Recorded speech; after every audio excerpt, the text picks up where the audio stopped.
Bonjour, bonjour, bonjour à toutes, bonjour à tous. Nous allons recevoir donc Kafou Ekwe qui va nous présenter une terre, ouvrage de Kafou. Donc tu as 10 minutes pour nous présenter ton ouvrage. Oui, Je te cède la parole. gratitude mon frère Fulele et OTEP à tous ceux qui sont présents pour participer à ce temps de partage.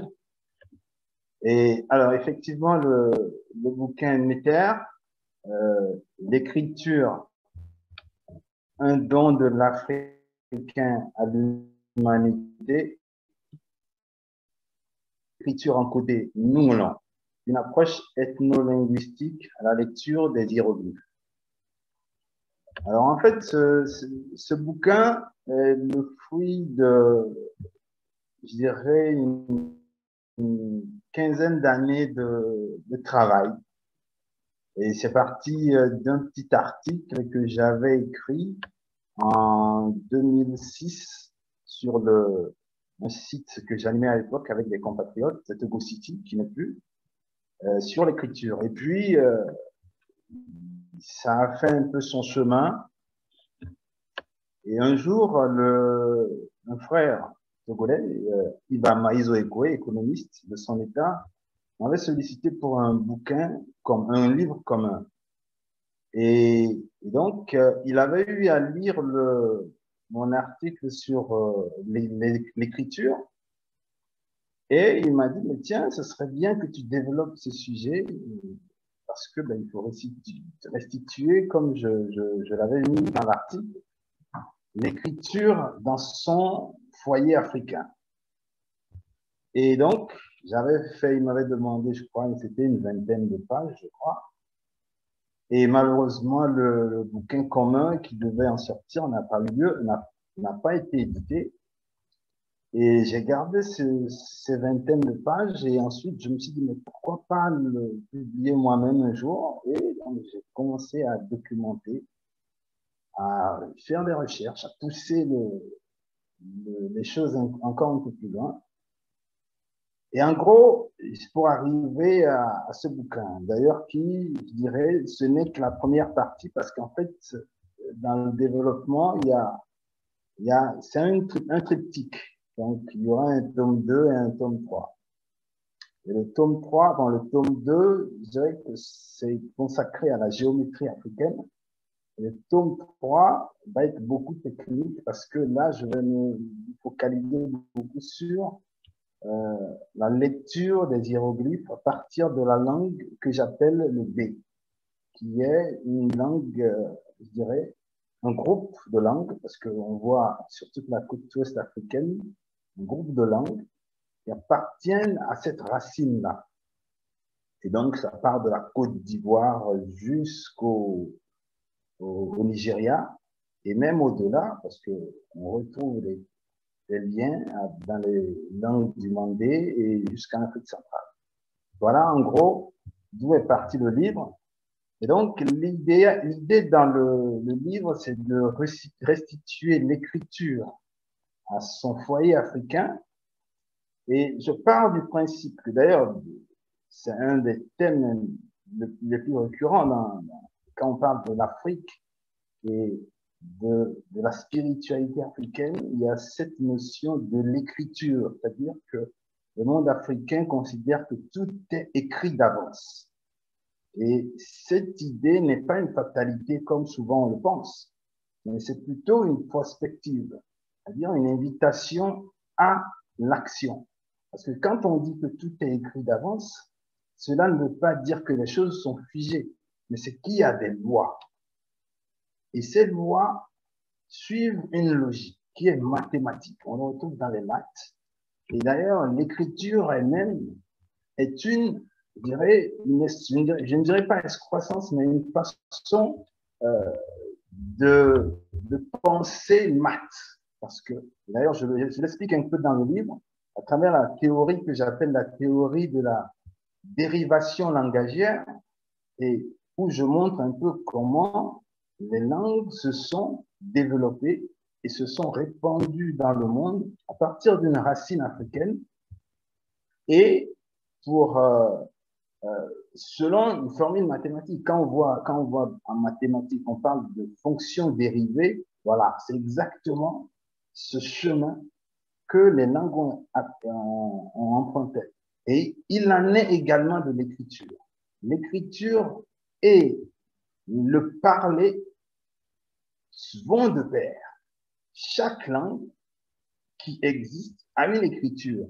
Le souci, c'est qu'aujourd'hui, si on retourne un peu en Afrique, les peuples africains ont perdu les traces de leur écriture. Or, justement, l'écriture elle-même est une trace. C'est ça le mot nouté, le néter qu'on retrouve chez nos frères égyptiens. On le retrouve là-dedans. Le néter, c'est le nouté, ça veut dire la trace des choses.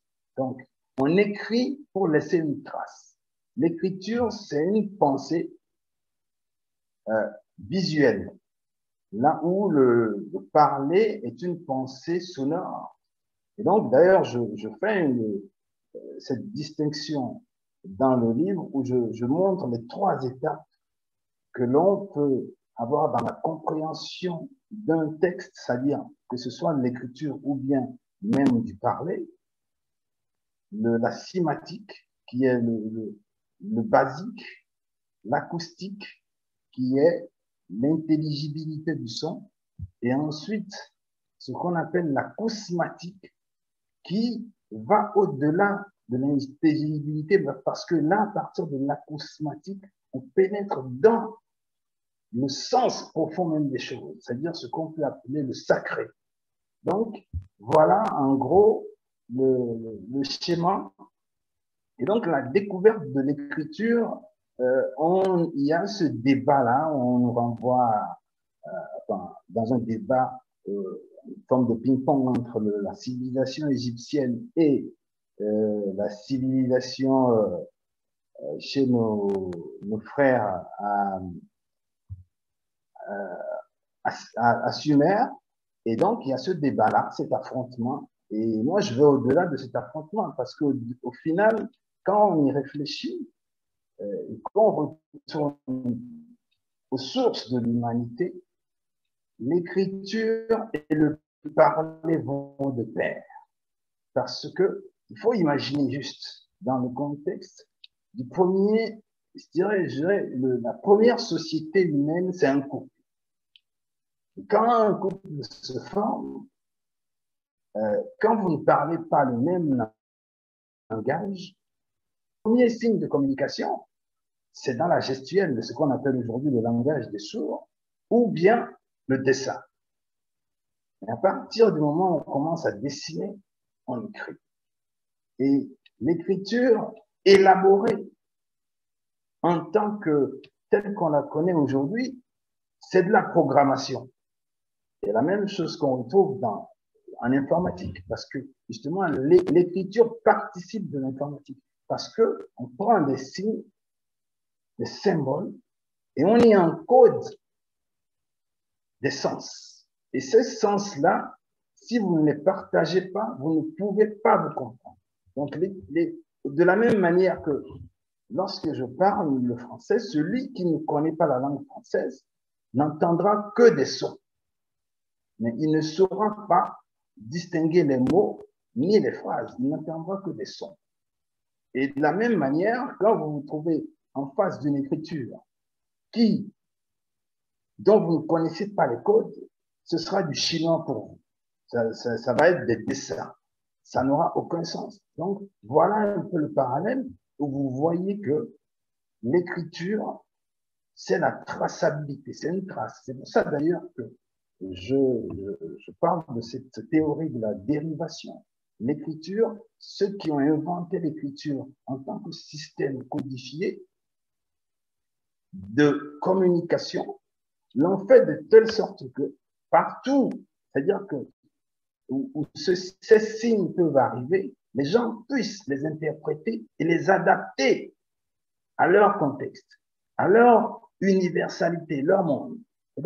Et c'est ce qu'on voit. D'ailleurs, quand vous voyez un petit peu dans l'historique que certains certains historiens ou, comment dire, archéologues nous donnent, on parle, on dit par exemple que Hérodote qui nous dit que l'écriture, les Grecs l'ont reçue de, oh, le nom m'échappe, les ont reçus eux-mêmes des, j'ai un trou de mémoire, bon, enfin, c'est un peu gênant, mais alors, donc, ils les ont reçus et eux-mêmes l'ont adapté. Et c'est le nègre, comme ils disent, Cadmos, qui le leur a transmis. Donc, Cadmos a pris cette écriture-là et qu'il l'a amenée aux Grecs.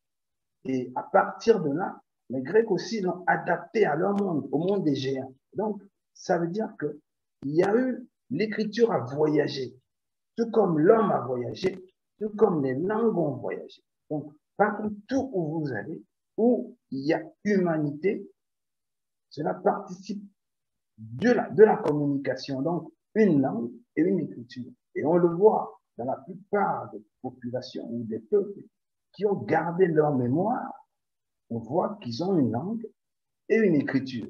Parfois, ces écritures sont, je dirais, devenues oubliées parce que le fait que la pratique n'est plus, qu'on n'use plus de ces écritures, ils en ont perdu la mémoire. On essaie de retrouver. D'ailleurs, aujourd'hui, on a beaucoup de langues, d'écritures comme ça qui traînent et sur lesquelles les archéologues, des linguistes travaillent pour essayer de retrouver la possibilité de pouvoir décrypter ces textes qui sont des textes anciens. Et donc, c'est sur cette base-là que je suis parti pour construire ce bouquin et expliquer ce qu'est l'écriture dans le contexte africain, dans la pensée africaine. Voilà en gros d'où je suis parti. Voilà. Très bien, je te remercie, Café. Alors, le terme qui t'échappait, je n'ai pas voulu t'interrompre. Oui, c'était Phénicien, je pense. Hein. Les Phéniciens, voilà, ouais. Ouais. Tout à fait. Qui eux-mêmes l'ont reçu des Égyptiens, comme ils disent. Ouais, voilà. Absolument, absolument. Très bien. Ben, écoutez, il nous a donc fait part de ce qu'il a inspiré pour ce livre. Je vais donc vous céder la parole.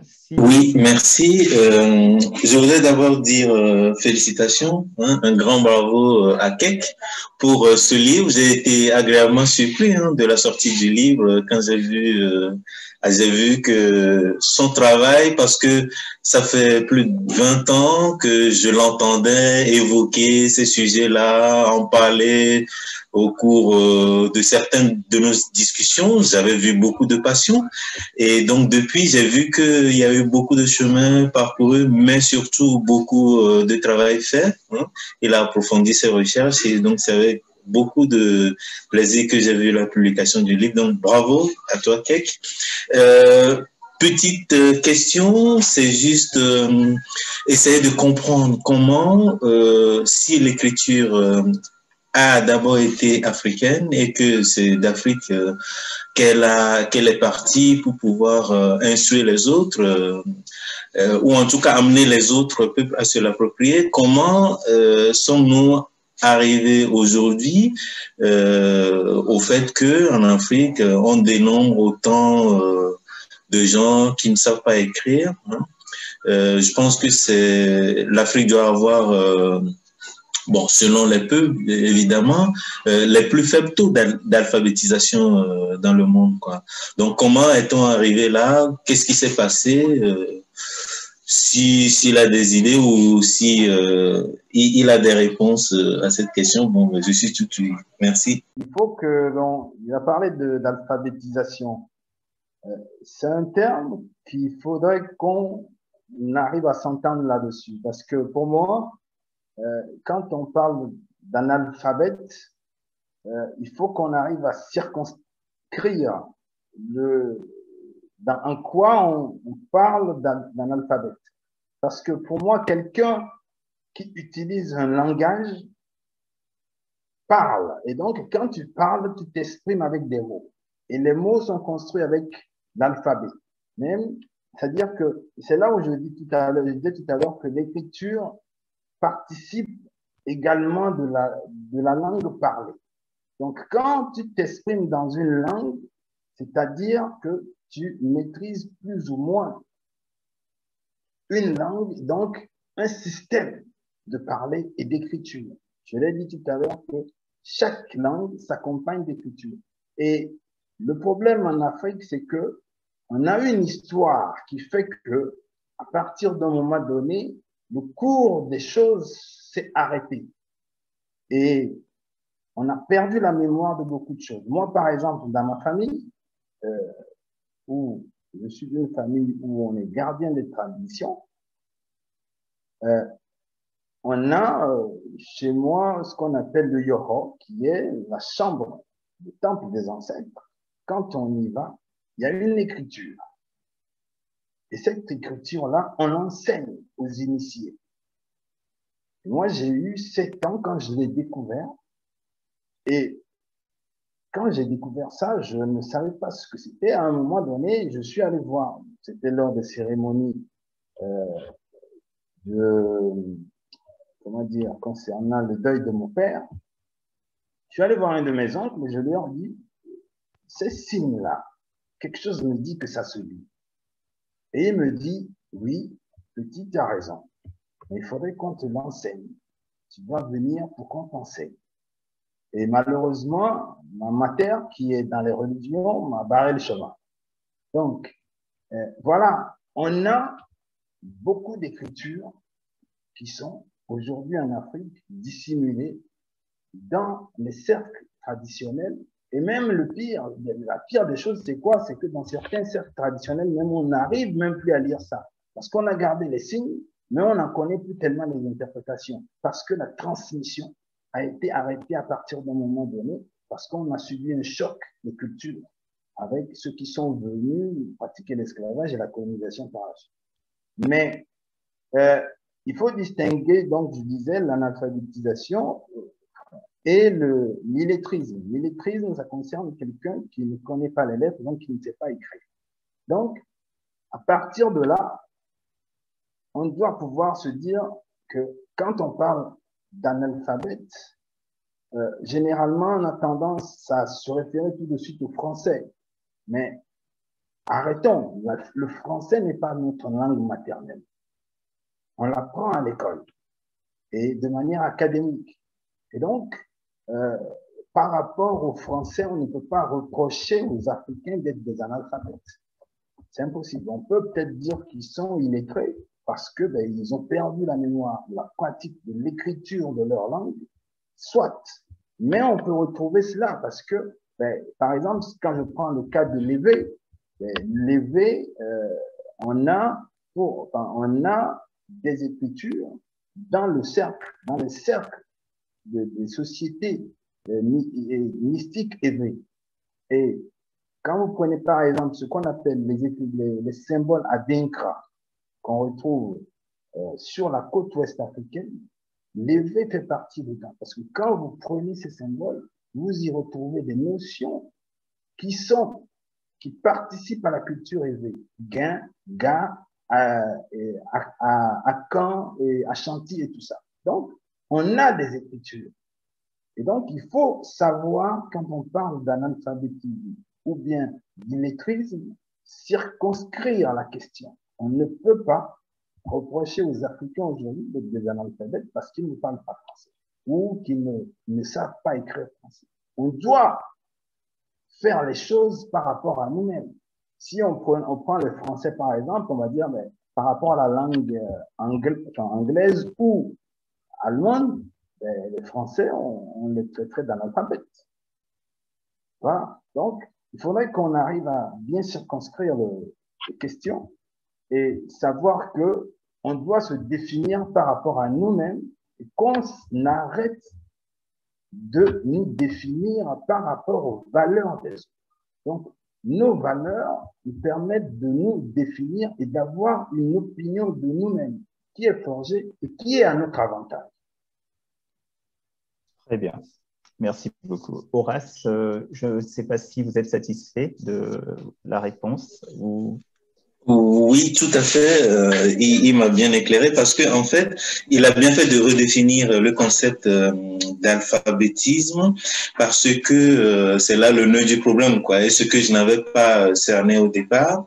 Et c'est finalement lié aux langues importées, quoi. Hein, du coup, comme il l'a bien défini. Et les signes dont il parle, je me rends compte que je les connais, j'en connais pas quelques-uns parce que bon, ça m'arrive aussi quand je rentre au pays d'aller visiter mon village, les vieux et tout ça. Et effectivement, on voit des signes qui sont tracés sur les habitations, aux entrées des villages et tout ça. Donc, je vois très bien ce qu'il veut dire et je comprends tout à fait. Donc, du coup, quelle est cette écriture-là? Finalement, on n'est pas dans la même écriture parce que c'est pas vraiment, on ne se situe pas au niveau des langues importées, mais de nos propres langues et traditions. Donc, si on se retrouve à ce niveau, alors l'écriture, je vois très bien ce qu'il appelle l'écriture africaine et je comprends très bien du coup les réponses qu'il m'a données. Merci. C'est moi qui vous remercie. Vous pourrez toujours revenir éventuellement au cours s'il y a une autre question. Est-ce que quelqu'un d'autre aurait... Alors, Pierre Nilan, je vous en prie, posez votre question. Bonjour à tous et je tiens à remercier l'auteur pour son ouvrage que j'espère que j'aurai l'occasion de lire. Je voulais lui demander, est-ce qu'il a étudié les rapports entre les pictogrammes égyptiens et sumériens?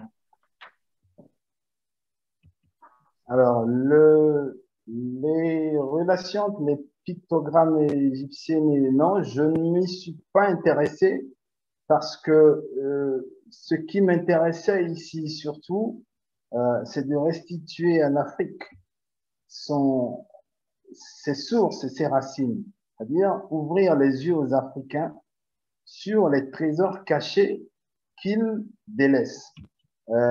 Pourquoi? Parce que je laisse, comme on dit, donnons à César ce qui est à César et à Dieu ce qui est à Dieu.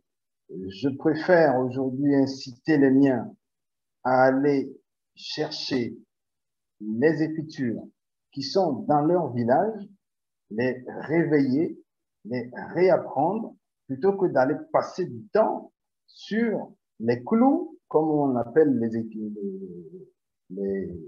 écritures sumériennes, plutôt que d'aller se casser la tête sur les clous.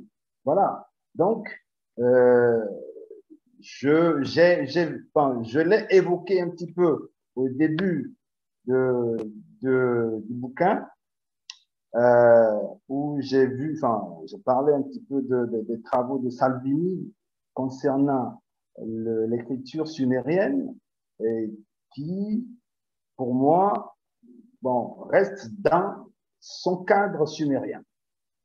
Voilà. Et donc, parce qu'il y a une chose qu'il faut savoir, c'est que dans une certaine mesure, quand on veut écrire, les symboles que l'on utilise sont des symboles qui sont locaux. Et on le voit, par exemple, on le voit dans le déchiffrement. Quand on prend certains dictionnaires sur les hiéroglyphes, les interprétations qu'on donne des glyphes, moi, je suis parfois en désaccord avec. Et d'ailleurs, c'est pour ça que je dis qu'il y aura un troisième volet sur le Néther où je vais faire un travail, je suis en train de faire, je l'ai un petit peu évoqué à la fin de ce bouquin où j'ai pris certaines transcriptions de Faulkner et je les ai retranscrits à partir de ma méthode de lecture des hiéroglyphes que j'appelle la méthode de l'ensemencement. Donc voilà un petit peu, je ne me suis pas attardé sur cette question parce que ça ne m'intéressait pas vraiment. Je préférais ouvrir les yeux sur le monde africain et ses trésors cachés.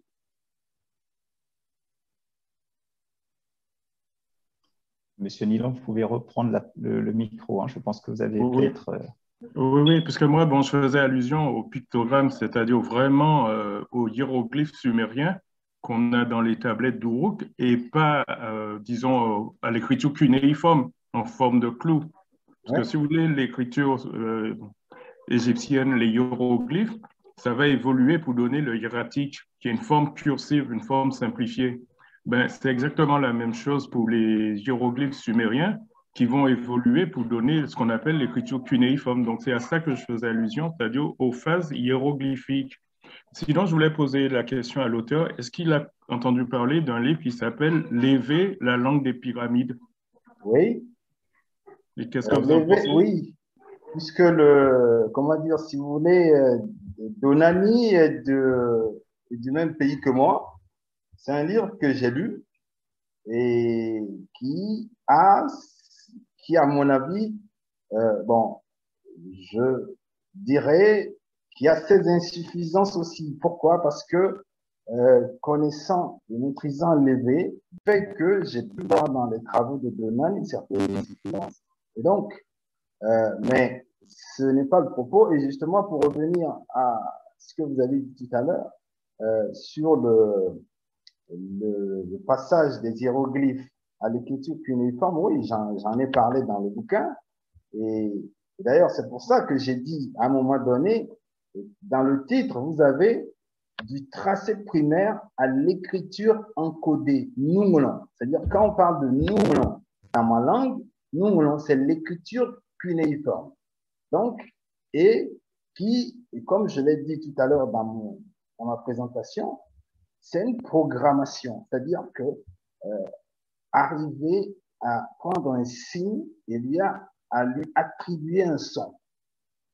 Voilà. Et là, on voit que on n'est plus dans le même registre. C'est-à-dire qu'on est allé à partir du système hiéroglyphique où on utilisait un micmac, c'est-à-dire on pouvait prendre comment dire, on faisait des dessins et à ces dessins-là, on pouvait parfois leur associer un symbolisme ou parfois c'est une prononciation, un son qu'on leur attribuait, c'est-à-dire on est parti de là dans un système qui est très complexe et difficile pour une simplification, parce qu'en fait, la simplification a été dans l'encodage en trouvant un système cunéiforme, c'est-à-dire que on attribue à dessiner les hiéroglyphes.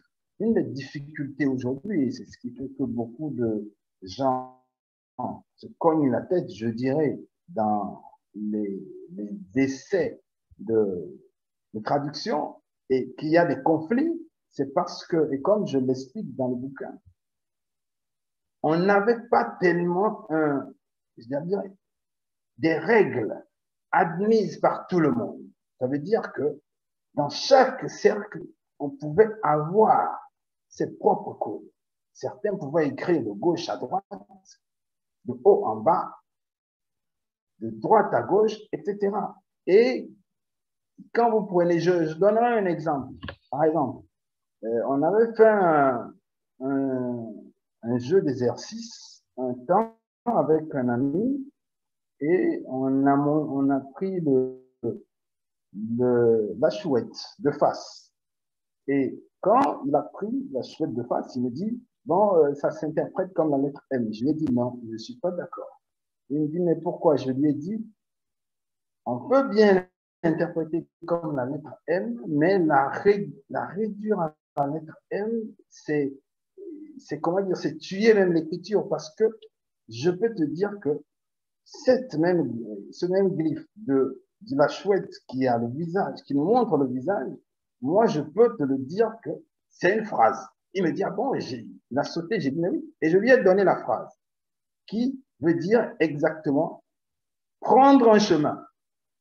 Et quand il a pris la graphie qu'il voulait me faire lire, et il a lu dans le sens que je lui donnais, il m'a dit, mais ça fait plus sens ce que tu me dis. Il dit, mais voilà. Et donc, aujourd'hui, et je le dis dans le bouquin, il y a un besoin de reprendre, et ça peut paraître prétentieux pour beaucoup de gens, mais je le dis et je l'affirme. on a besoin de reprendre le déchiffrement en partant des traditions et des racines africaines et une compréhension, une lecture africaine de chaque glyphe. Parce que le travail, ça ne veut pas dire que ce que les africanistes, les égyptologues occidentaux européens ou les Champollion et compagnie ont fait, on les jette à la poubelle. Non, ils ont fait un travail qui est remarquable. Mais on a besoin aujourd'hui de repartir pour pouvoir comprendre et mieux lire les hiéroglyphes, avoir des racines africaines et d'enchaînement de ta langue, tu es capable de lire un texte hiéroglyphique. Donc, voilà le principe. Donc, si on va à Sumer, ben, effectivement, on peut trouver avec les hiéroglyphes égyptiens des ressemblances, ou bien parfois même on peut trouver des glyphes qui sont identiques, mais le sens ou bien l'interprétation peut diverger. C'est d'ailleurs pour ça que ma théorie de la divergence langagière se base là-dessus pour dire comment, à partir de la fonction mathématique des dérivés, les langues sont nées et ont parcouru le monde et progressé. Et il m'arrive fréquemment, et c'est un des exercices que j'adore faire d'ailleurs, je prends des mots en français et je les lis dans ma langue maternelle et le sens est précis et net. J'en ai donné plein d'exemples dans le bouquin. Et ceux qui me connaissent plus ou moins ont déjà lu des choses dans ce sens. Et voilà.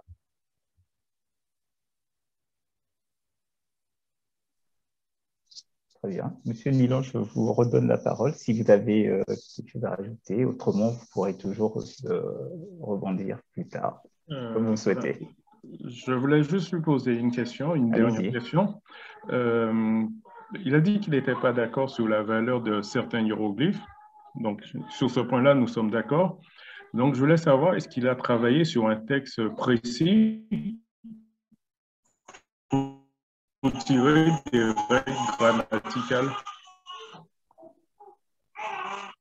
Il va y avoir un troisième volet où il y aura, je n'ai pas envie de dire du lourd, mais où la question précise des hiéroglyphes va être traitée. Ça va faire l'objet d'un troisième volet de Néter où je vais traiter uniquement de cette question. Mais déjà dans ce livre, j'ai pris quelques graphies et dont j'ai donné le sens, où j'ai donné des traductions de certaines graphies, parce que bon, c'était pas vraiment le but dans ce livre de travailler sur comment dire, la traduction des hiéroglyphes, mais de parler de l'écriture, de ses racines africaines et de ce qu'on appelle vraiment l'écriture. Comprendre le bien fondé, le pourquoi nos ancêtres ont inventé l'écriture.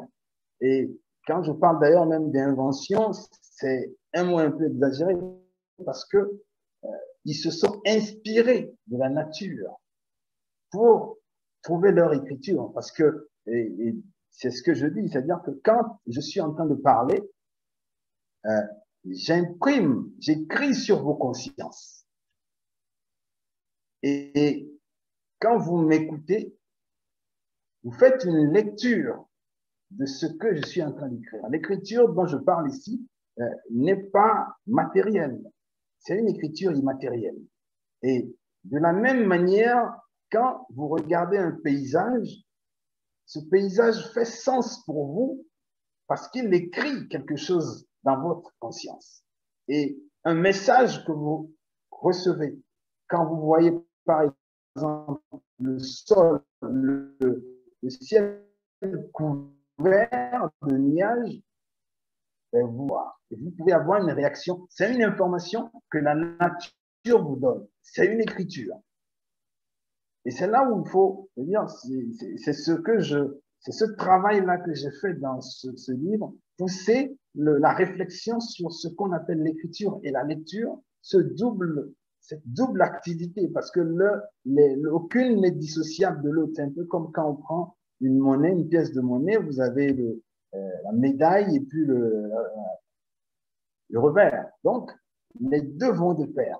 L'écriture, et c'est pour ça que j'ai dit tout à l'heure qu'il n'y a pas de langue qui n'ait pas d'écriture. Si on en trouve, c'est qu'il y a une perte de mémoire quelque part. Et l'Afrique en est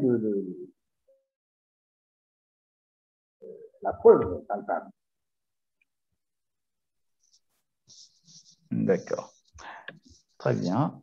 Alors, il y a Éclou qui devait poser une question. Ben, vous prenez la parole si vous le souhaitez. C'est PIS. En D'accord. fait, je n'avais pas de question, mais je voulais juste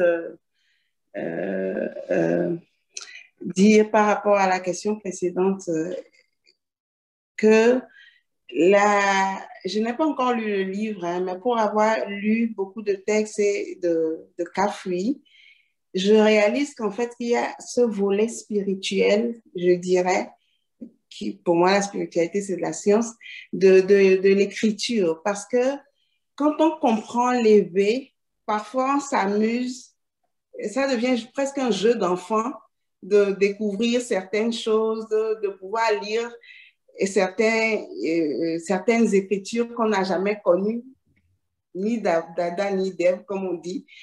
Et donc, c'est pour ça que moi, j'apprécie beaucoup cette méthode-là, où on ne perd pas, excusez-moi l'expression, on ne se casse pas la tête avec des grandes études scientifiques, mais même la femme du marché qui maîtrise sa langue éveillée, du moins je parle parce que je parle l'éveil, qui maîtrise l'éveil, peut tout de suite commencer à lire les hiéroglyphes si elle comprend la méthodologie. C'est ça, c'est cet aspect-là que moi je trouve absolument fantastique dans cette méthodologie et qui rend du coup la chose accessible à tout le monde.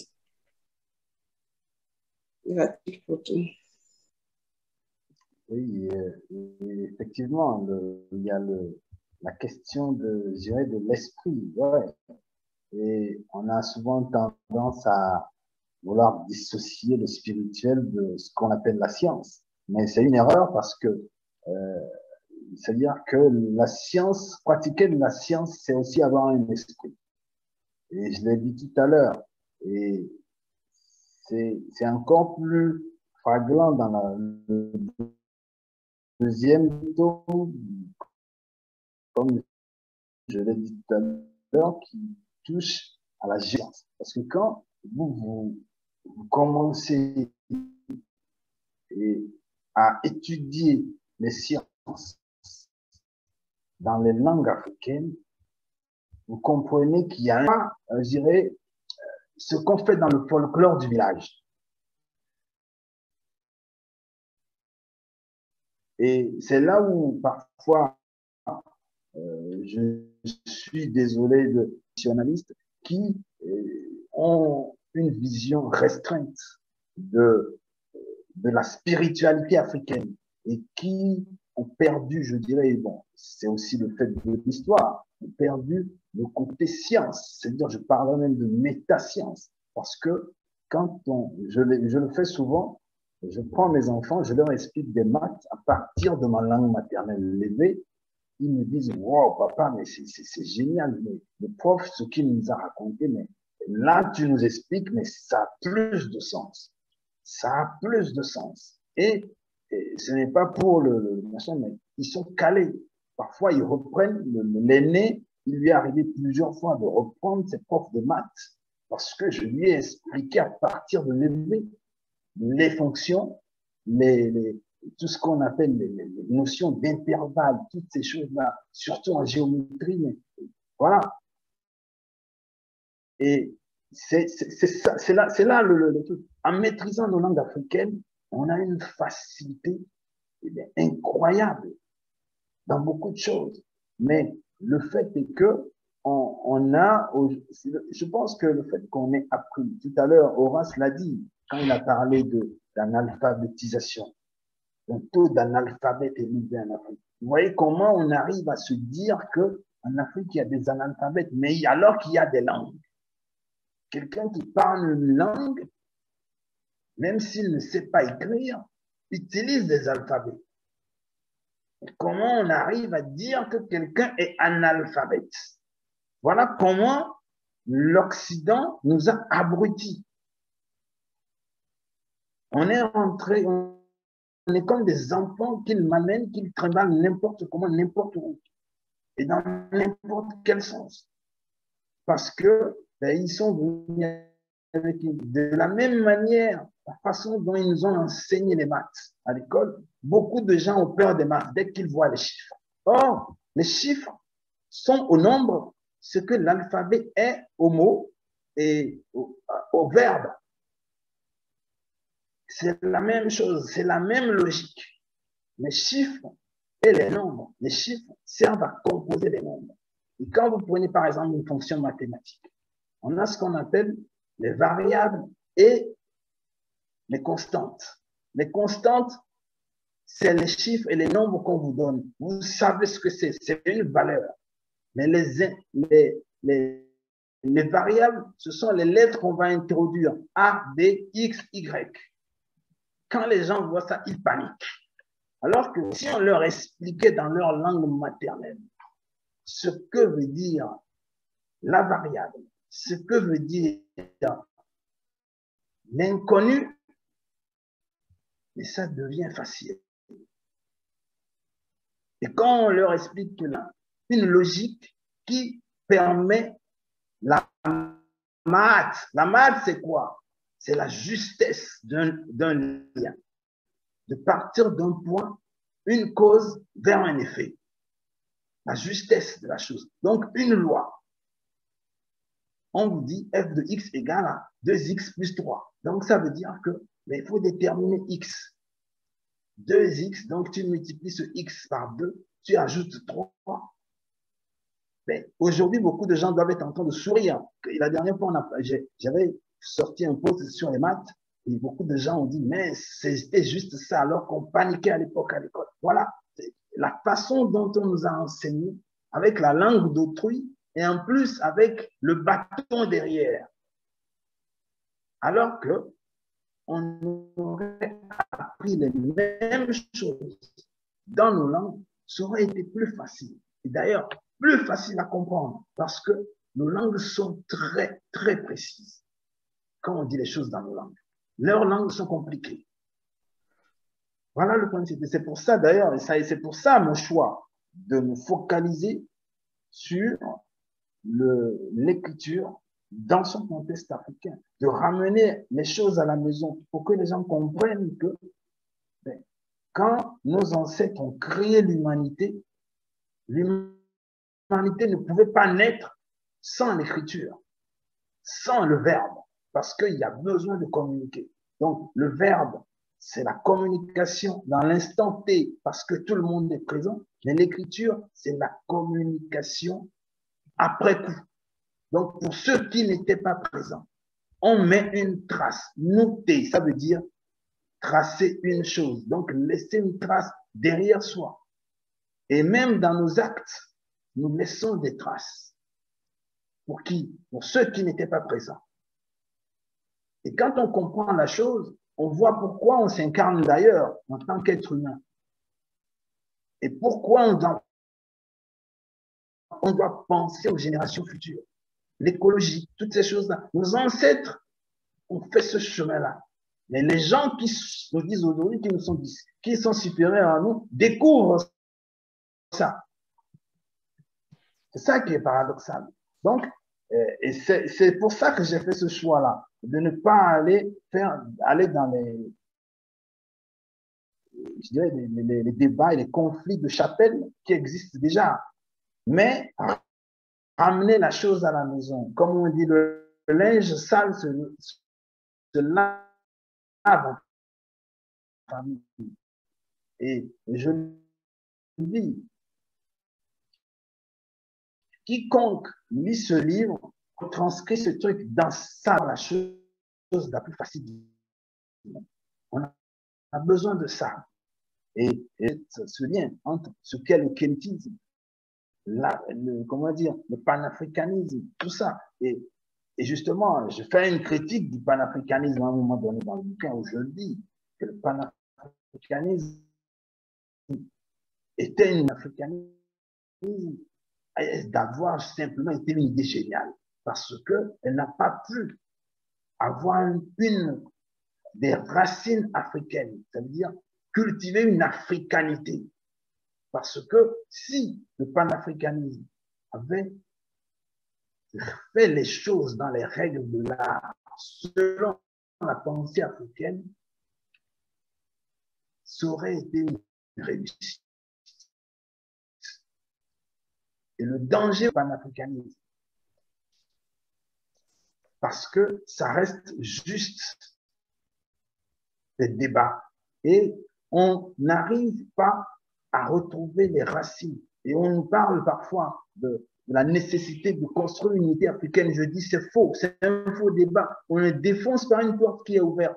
Pourquoi? Parce que l'unité africaine existait déjà.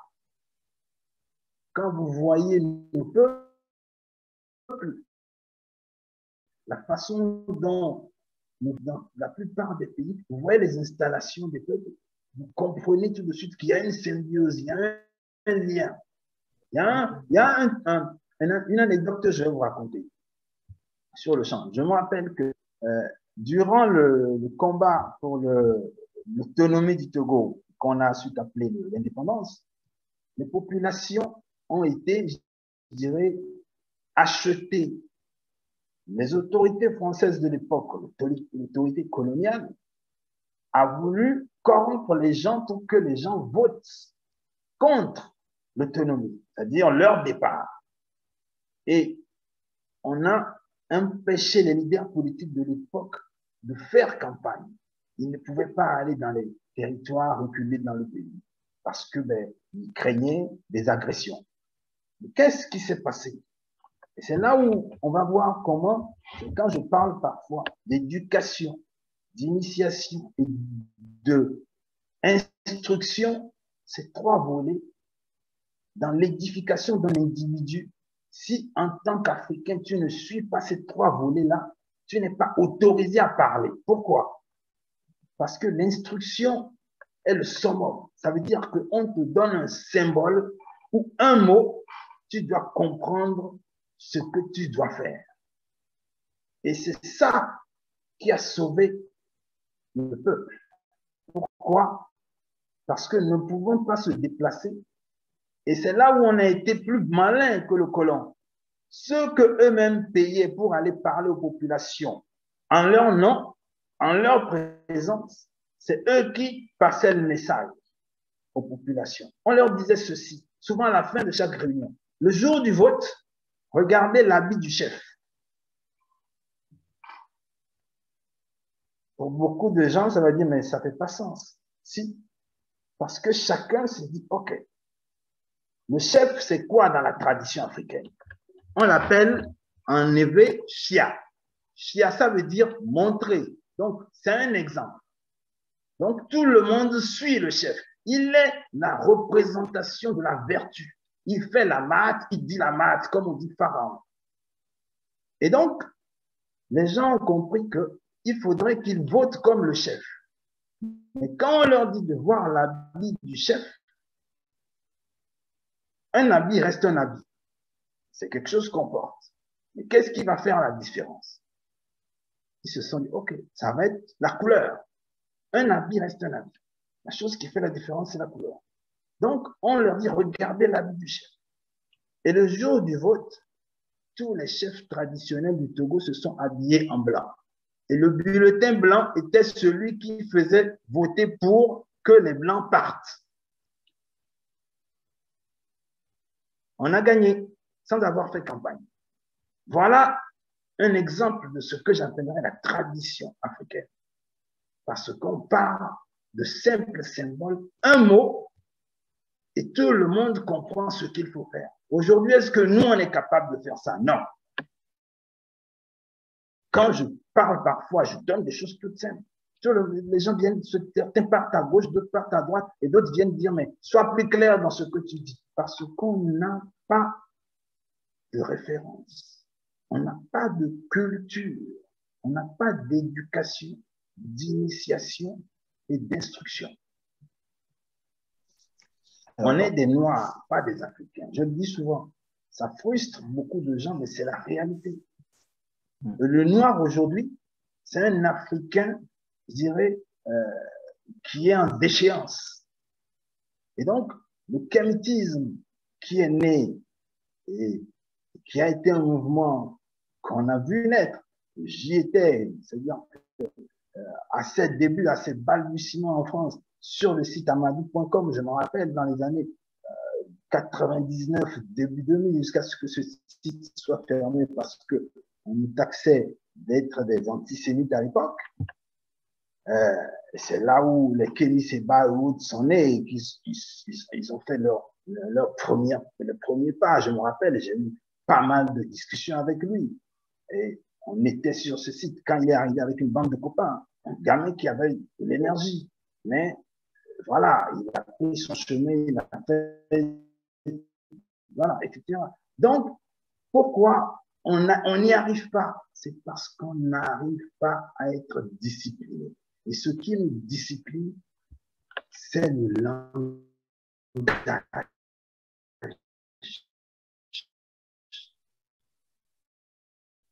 Les traces au bout de l'ancienne.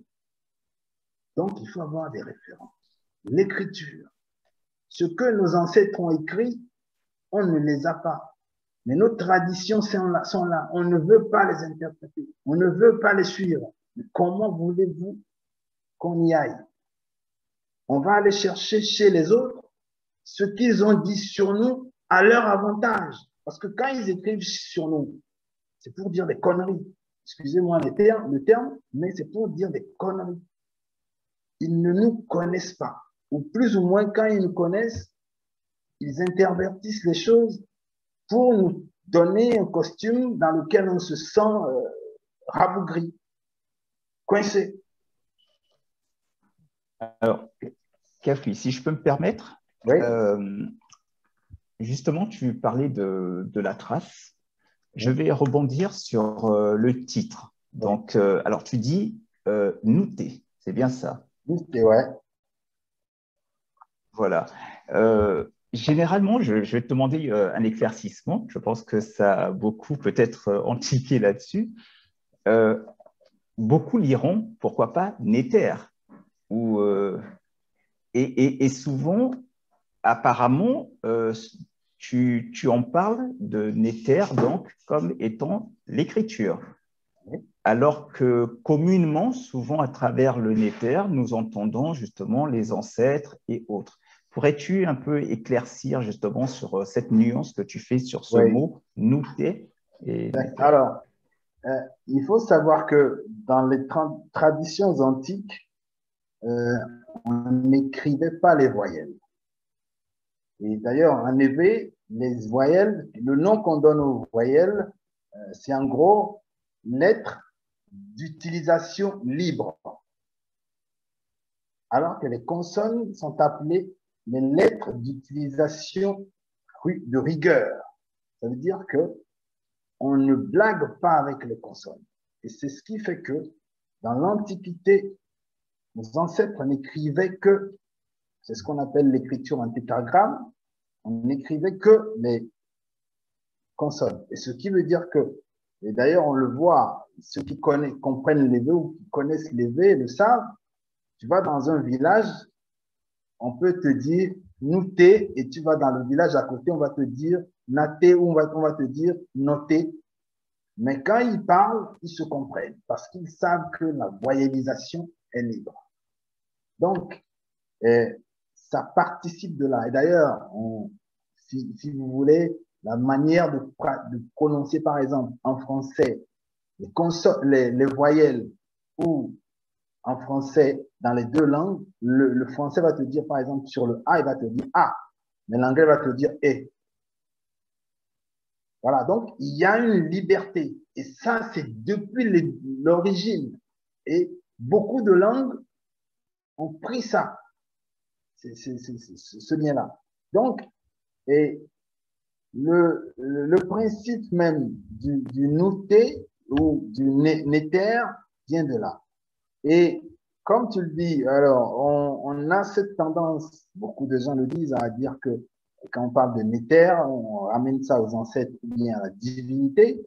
Euh, je trouve ça dommage parce que, et l'erreur, je dirais, pour moi, vient de ceux qui ont travaillé en premier sur cette question-là et qui ont amené les nôtres aujourd'hui, les égyptologues africanistes, bien entendu, qui ont amené les nôtres à prendre aujourd'hui, quand on parle de Néter, beaucoup de gens te diront que ça parle de Dieu. Et beaucoup, on voit souvent beaucoup de gens dire, bon, ils disent, voilà, on va invoquer les Nétéros, voilà. Donc, l'erreur pour moi vient de là. Et c'est d'ailleurs pour ça que je disais tout à l'heure qu'il faudrait qu'on reprenne beaucoup de choses. Parce que il y a beaucoup de non-sens.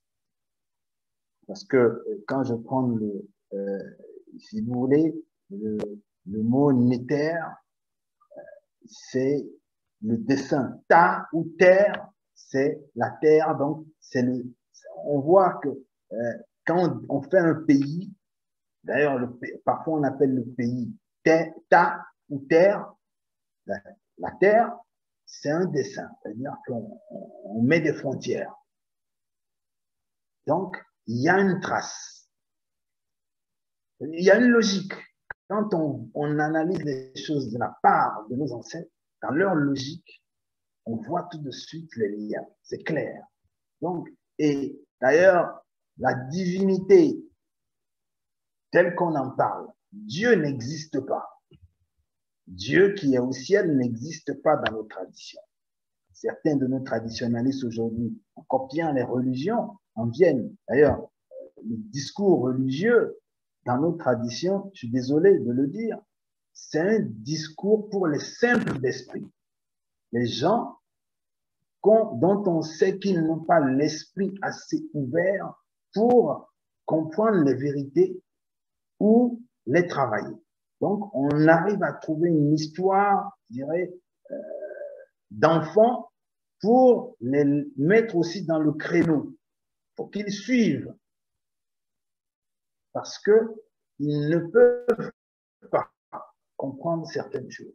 Et quand on parle de principe, un principe, c'est quoi? C'est, comme on dirait en maths, un axiome. Quelque chose qui est indémontrable. Et que l'on prend une vérité. C'est ça, Dieu. Dieu est indémontrable, mathématique, avec les actions. On te dit qu'on définit sur ce principe-là et on part là-dessus. C'est indémontrable. Personne ne peut le démontrer. C'est comme la quadrature du cercle. Personne ne peut le démontrer. On sait au départ que c'est impossible. Mais il y a des mathématiciens occidentaux qui continuent à vouloir démontrer ça. Or, dans notre tradition africaine, quand tu étudies la géométrie africaine, nos ancêtres ont mis un trait là-dessus. C'est quelque chose d'impossible à démontrer. Et on n'en discute plus. C'est un principe. C'est ça, Dieu. Et l'être humain est de la même essence. L'être humain est profond. C'est ce qu'on dit dans nos traditions. On ne peut pas le cerner. Et c'est ça qui fait qu'on nous dit que la divinité est en nous-mêmes. Et d'ailleurs, le mot Dieu, qu'on utilise, quand je le traduis dans ma langue, Dioué, ça veut dire quoi? Le soleil de la volonté, la lumière de la volonté. Ça ramène à quoi? À la conscience. Di, c'est encore le cœur, ton intérieur. Oui, c'est aussi la danse, la façon dont ton cœur danse. C'est ça ta conscience. Et c'est ça Dieu en toi. Mais certains, quand ils écoutent ce discours, ça leur monte à la tête, ils deviennent des diables. Prenons par exemple ceux qui aujourd'hui dans ce monde passent le temps à vouloir se construire une puissance.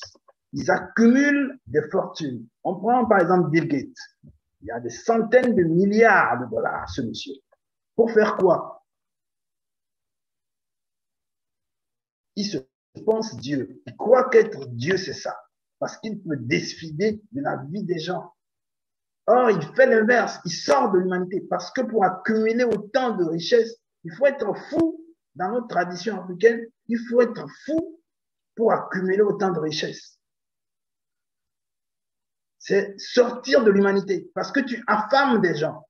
Et quand les Blancs sont arrivés chez nous, je le dis souvent, et ça surprend beaucoup de nos frères africains, il y a une chose qui les a choqués. Ils sont venus, ils ont vu qu'il y avait des mines d'or, des mines de perles, de diamants, des choses comme ça, à ciel ouvert et qui n'appartenaient à personne.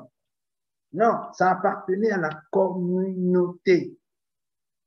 Voilà la différence entre eux et nous.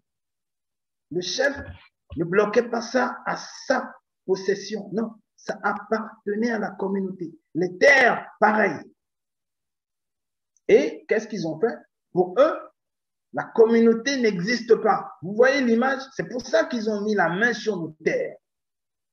Ils ont dit que nos terres, pour justifier la colonisation et le crime contre nos peuples, ce qu'ils ont fait aux Indiens aussi en Amérique, ils ont dit que ces terres étaient des terres sans maître. Parce que pour eux, la communauté n'existe pas. Vous voyez la mentalité. Mais c'est ces gens-là qui veulent nous donner des cours je sais pas quoi, des leçons de démocratie aujourd'hui. On est où? Il faut qu'on étudie notre histoire. Et c'est plus ou moins ça, les traces nétaires dans ce livre. Il faut qu'on étudie notre histoire pour comprendre que l'histoire, c'est ça, c'est les traces. Et d'ailleurs, je le dis quelque part, le premier livre d'histoire de l'ère moderne, ce sont les palettes de Narmer. Le premier récit qui nous est parvenu, son épopée. On nous dit souvent, Hérodote, le père de l'histoire. Non, le premier livre d'histoire, si on veut dire, celui que notre monde aujourd'hui moderne connaît, ce sont les palettes de Narmer. Donc je dirais, Narmer, on le définirait comme le père de l'histoire et non le question. Et c'est pour ça que nous, Africains, nous, Noirs, qui nous sentons africains, nous devons renverser la vapeur. On ne peut voir les choses à travers un prisme qui est déviant, parce que ce sont les autres qui nous l'imposent. On l'a vu tout à l'heure avec la question de l'analphabétisme, qui est un non-sens. Mais quand on se situe de notre point de vue, on part de nos racines, on monte jusqu'à la tête, on en sort grandi. On n'a rien à envier la personne. Nos cultures, nos traditions africaines s'auto.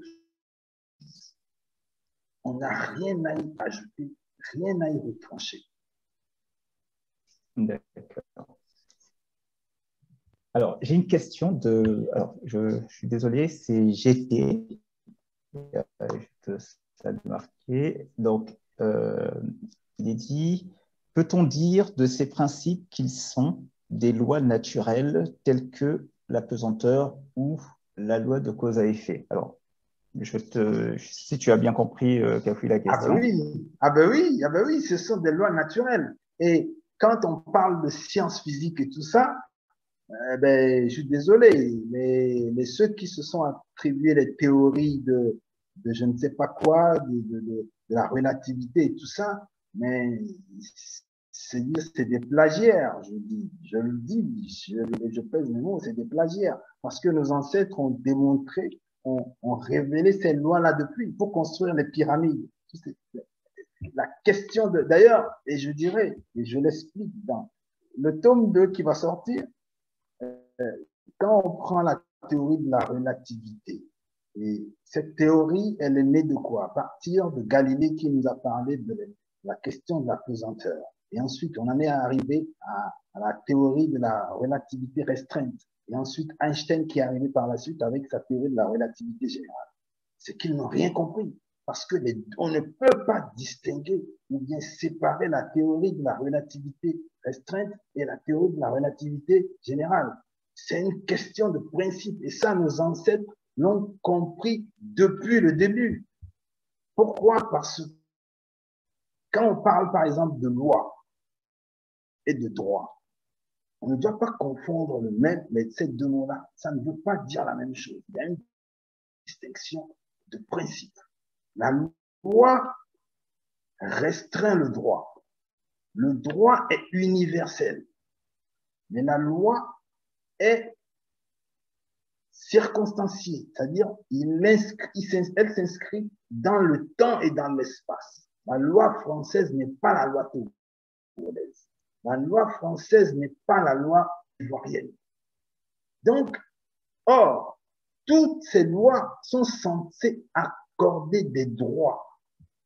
Et donc, qu'est-ce qui est universel ici? C'est le principe des droits.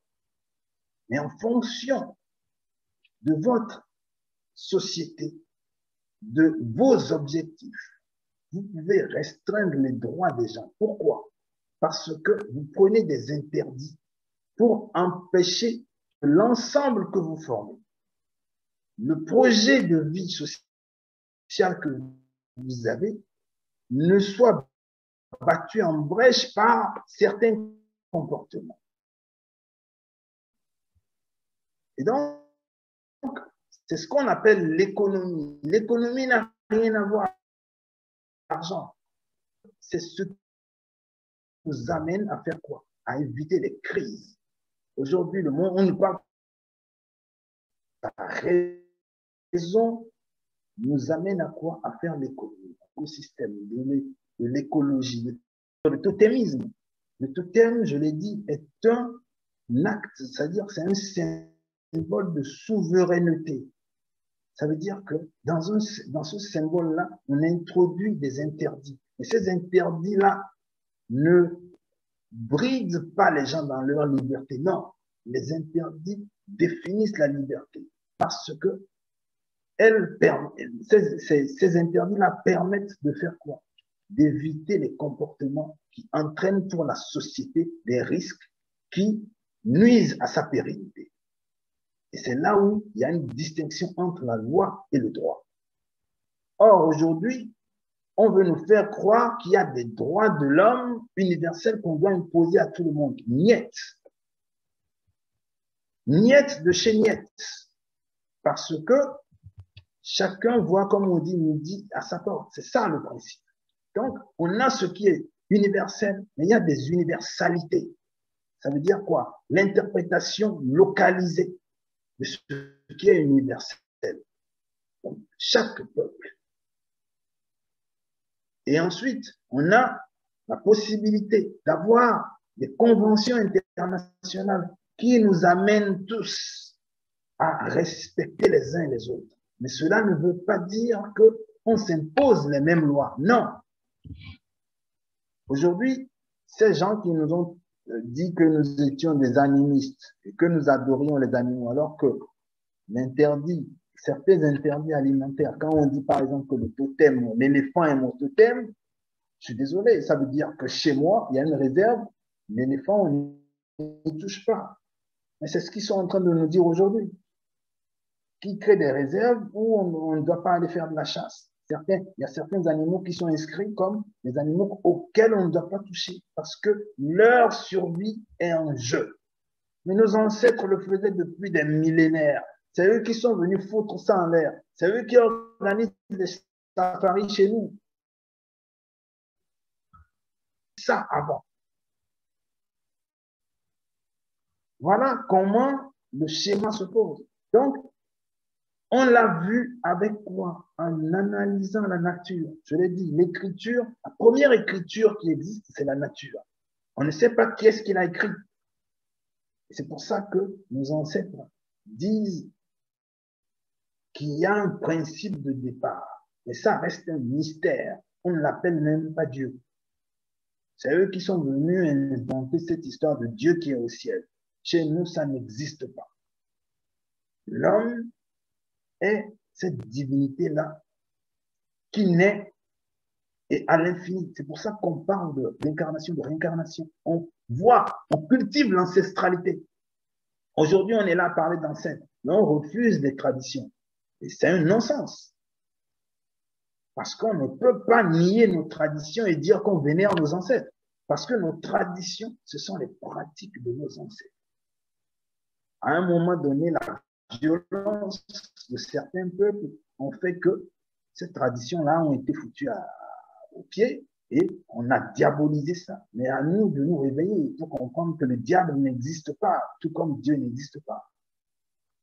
Et je l'ai dit, le discours religieux, la religion, ils ne l'ont même pas inventé, parce que le discours religieux existait déjà chez nous. Quand vous voyez les mythes et les fables, c'est quasiment un discours religieux. Où on vous explique les choses par des contes. On utilise des animaux pour expliquer les choses. Les mythes et les contes, les fables, ça existe chez nous. Ça nous permet d'avoir des principes de départ. Et c'est dans la nature. Et d'ailleurs, pourquoi est-ce que dans nos contes et dans nos mythes, on utilise les animaux? Justement, c'est ça. Parce que on s'est inspiré de la nature. On a vu la nature. On a vu des choses se passer. Quand, pour inventer l'agriculture, c'est qu'on a remarqué qu'on a jeté un noyau quelque part, et ensuite ce noyau a laissé pousser un bourgeon, et puis c'est devenu un arbre. On s'est dit, tiens, donc ça veut dire que les fruits qu'on va cueillir là et qu'on mange, si on les plante, ça peut donner. Ben tiens, on y va. Et on s'est rendu compte que, ben tiens, non, on l'a planté, mais là, ça n'a pas poussé. Pourquoi? Ben oui, c'est qu'il y a un temps où ça pousse. On a commencé à chercher, on a inventé le calendrier. Voilà comment nos ancêtres ont fait. Mais pourquoi est-ce qu'on les découvre comment? Ben, en creusant dans nos traditions. Moi, c'est en creusant dans ma tradition éveil, gain, que j'ai découvert ces choses-là. Mais on nous a enseigné à l'école que nous ne savions rien, que c'est eux qui sont venus qui nous apprendre. Et c'est de la connerie. On appelle le foie dans ma langue ago. Ago, c'est le mot que tu dis à quelqu'un pour lui demander le passage. On sait que le foie est un filtre. Ce n'est pas l'homme blanc qui est venu mettre ça dans notre langage. Voilà un peu, c'est l'écriture. L'écriture, la trace. Ok. Alors, je rappelle à vous tous qui êtes là, c'est l'occasion de poser des questions, alors je le rappelle, sur la thématique du livre.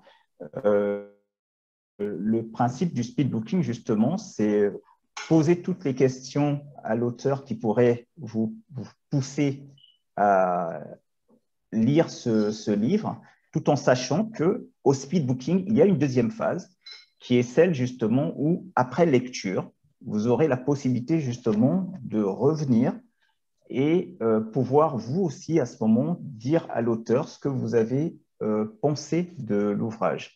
Voilà, je faisais cette petite précision. Mais voilà, donc il y a Pierre Ninon qui a une question et ensuite Horace de nouveau en aura une autre.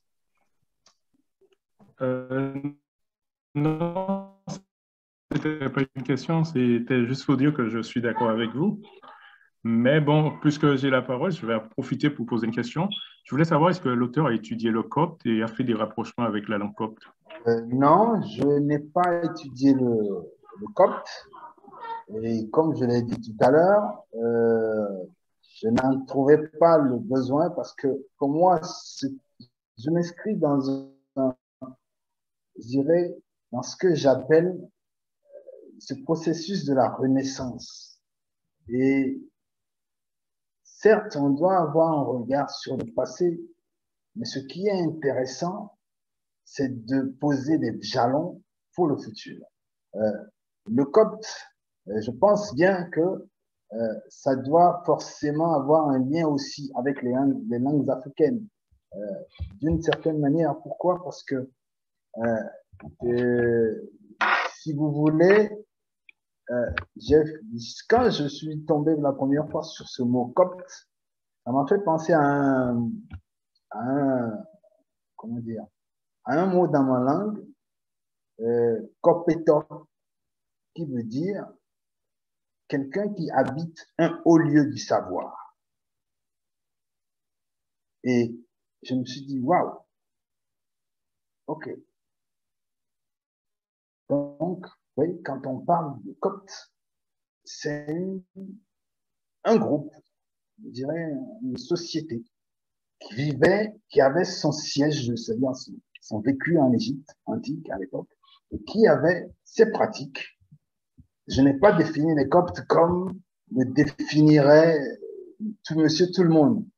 Mais j'ai pris le copte comme une société de savoir, une société scientifique qui avait eu dans l'Antiquité son existence et qui a laissé des traces et dont les traces ont pu servir aux uns aux autres à comprendre certaines choses dans les hiéroglyphes.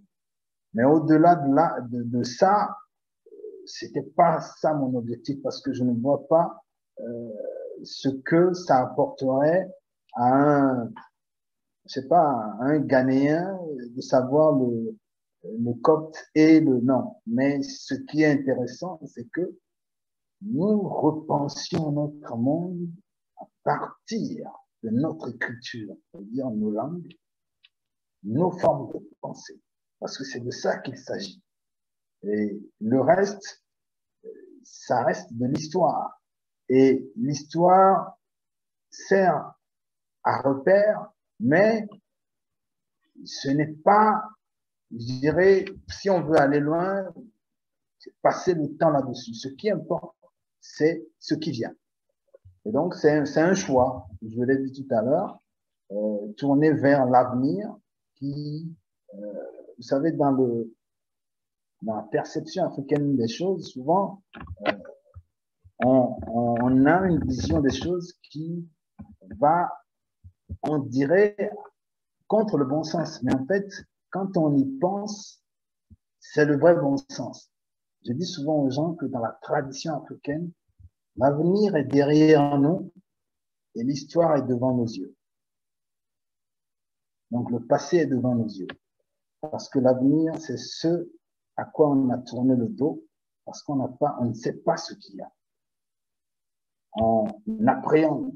Et cette appréhension, on l'a ou on la calcule en ayant les yeux sur le passé, mais sans trop passer du temps à ce style, parce que le présent est important. Et c'est une question de lecture du temps. D'ailleurs, vous verrez dans beaucoup de langues africaines, le passé et le futur utilisent le même mot. Dans ma langue, les deux, c'est so. Et so aussi, ça veut dire proximité. Donc, et ça rejoint tout à l'heure, ça refait encore un clin d'œil à la question de Gaël sur comment dire, le lien de cause à effet. Le passé, la cause y est, et l'effet se trouve dans le futur.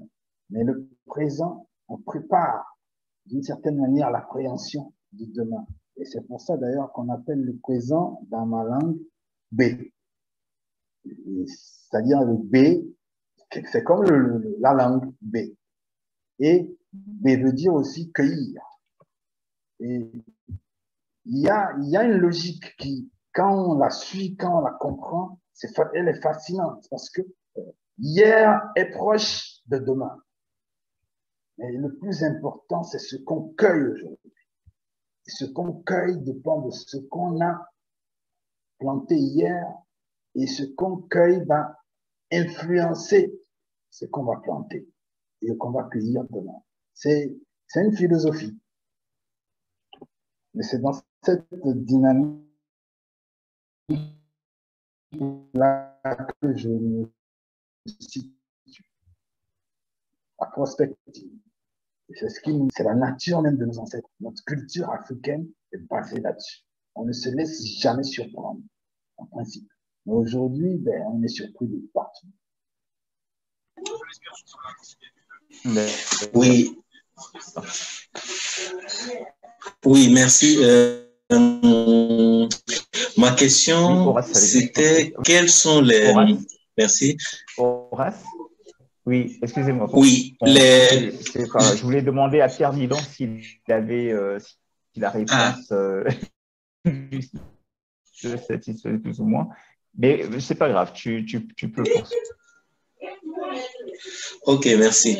Je voudrais connaître les différents canaux de distribution du livre. Je ne sais pas si, à part la possibilité de vendre par correspondance, il y a possibilité de l'acheter directement.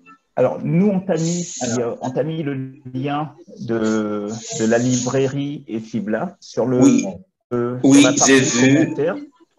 c'est ça. Voilà. Donc, Mais à tu part peux via ce la lien-là. vente par correspondance, ouais.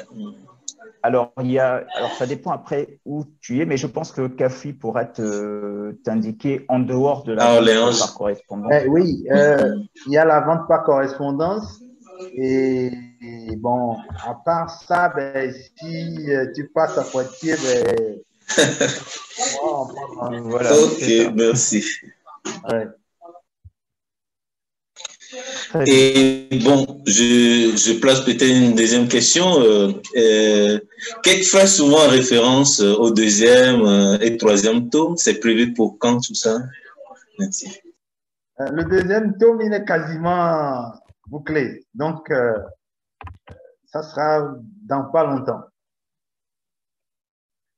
Mais l'idéal, c'est que il faut lire le premier pour comprendre le deuxième.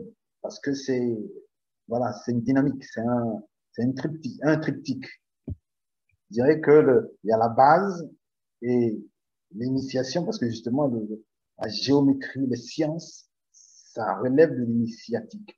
Et ça nous amène aussi à penser ce qu'on voit dans la tradition africaine comme le sacré. Alors, on a souvent cette tendance à imaginer le sacré comme quelque chose de fermé hermétiquement. Non, le sacré, c'est ce qui est révélé, mais aux seuls initiés, ceux qui peuvent le comprendre. Et il y a ce qu'on appelle le profane, qui n'est pas différent. C'est ce que j'appelais tout à l'heure le discours religieux ou mythique ou bien des fables et on destine au grand public. Et d'ailleurs, vous verrez dans nos traditions, pourquoi est-ce qu'on raconte des histoires aux enfants? On fait des contes. On raconte des choses autour du feu. Ça a un principe.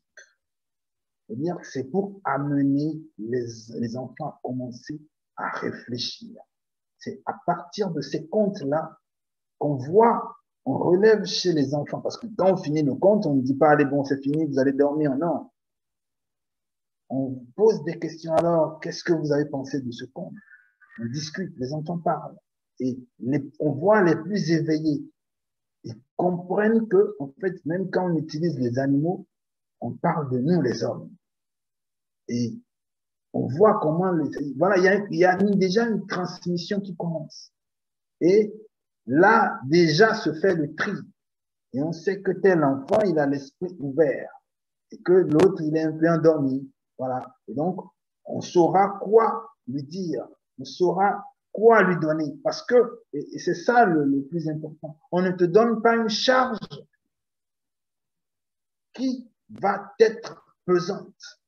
Aujourd'hui, beaucoup de gens souffrent dans leur vie parce qu'ils ont des charges qui leur pèsent. Parce qu'on a perdu la façon, les traces de l'éducation, de l'initiation et de l'instruction chez nous. Comme je le disais tout à l'heure. Et aujourd'hui, pour beaucoup d'entre nous, quand on parle d'initiation, les gens pensent aux cérémonies du village. Oh non, ça ne s'arrête pas à ça. Ça, c'est du. Certes, même si ça a son importance, parce qu'il y a le côté sacré des choses, il y a des choses mystiques. Mais on ne doit pas rester là-dedans. L'initiation ne se restreint pas à ça. Or, on est trop dans ça. C'est ce qui fait qu'on passe à côté de ce qui doit nous élever, ce qui doit faire que nous devons être un peuple et conquérant. Déjà en conquérant nos propres terres, nos propres ressources, nos propres richesses. C'est là l'importance. Donc, le principe est là et ça part de là, de comprendre le jeu, le mécanisme. D'accord. Est-ce que quelqu'un d'autre aurait une question? La meilleure façon de comprendre ce que l'auteur veut exprimer à travers ce qu'il a dit, donc la notion de nouté, à ne pas confondre, donc, si j'ai bien compris, avec le néter, dont il donne un sens qui est tout autre. Si. Non. D'accord. Je n'ai pas dit qu'il ne faut pas confondre. Parce que le nouté, c'est une façon de prononcer le néter.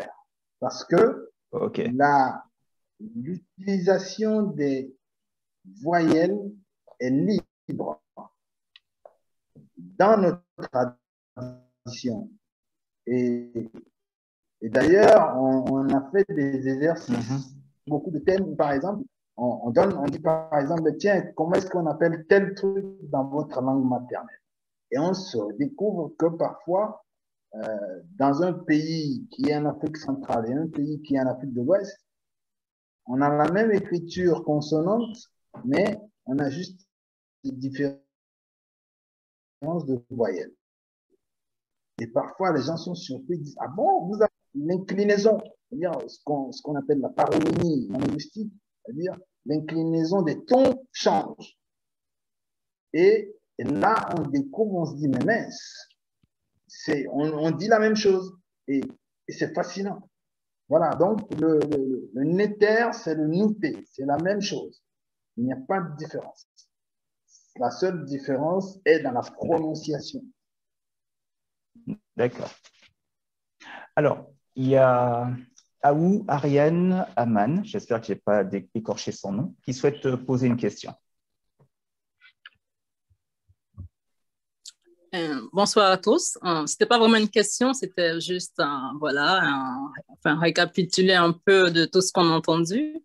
Et je voulais remercier Kafoué pour ce qu'il fait, pour le travail qu'il a bas, parce que c'est très important pour nous autres qui aimerons à la langue, travailler dans le secteur de l'éducation en Afrique. Donc voilà, j'ai appris beaucoup de choses ce soir et puis j'ai entendu des choses intéressantes. Et puis voilà, je ne peux que juste lui dire gratitude.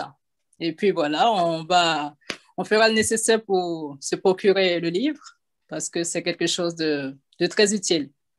Merci. Très bien, merci beaucoup. Merci beaucoup.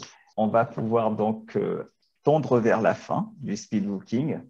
Donc, je le rappelle, le livre de Kafoué est disponible à la librairie Essibla. Vous avez le lien côté commentaire. Kafoué, je vais te donner le mot de la fin pour conclure. Voilà, alors, le mot de la fin, je dirais gratitude à tous ceux qui sont venus là pour participer à cet échange. Et je pense que leur présence ici justifie d'une volonté de s'inscrire dans ce que nous appelons tous de nos voeux, cette renaissance de l'Afrique. Donc, l'africanité, donc avoir ses pieds, ses racines africaines. Et sérieusement, je dirais, si vous avez vraiment envie, si vous avez le cœur à cela, lisez le bouquin. Parce que c'est vrai qu'il y a beaucoup de choses qui sont dites dans le livre, mais qu'on n'a pas eu le temps de développer là, dans ce live.